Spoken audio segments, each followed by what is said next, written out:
Hello, hello. Update lang tayo kay Gabby Concepcion dahil nga tapos na ang halalan, may naproklama ng nanalo at yung mga kandidatong sinusuportahan ng ating mga iniidolo, lalong-lalo na si Gabby Concepcion ay tumungo pa ng Iloilo para suportahan ang kanyang kandidato.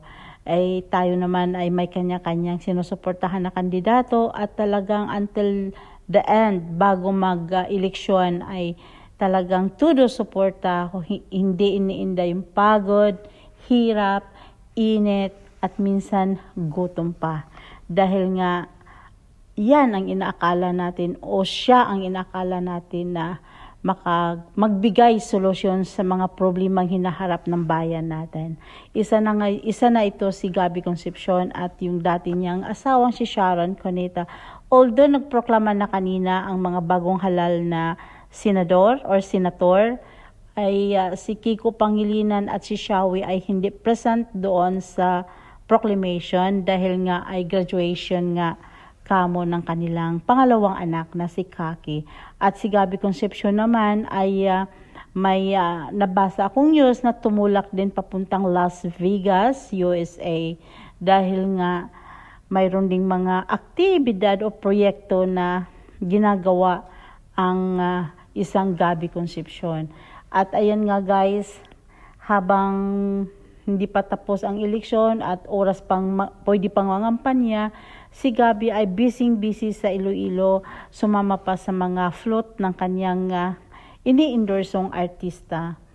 Medyo talagang pagod, hirap dahil sa sobrang init, summer, at talaga namang ginawa lahat para manalo ang bawat kandidato nating ini-endorso o mga kandidato nilang ini-endorso na gustong manalo.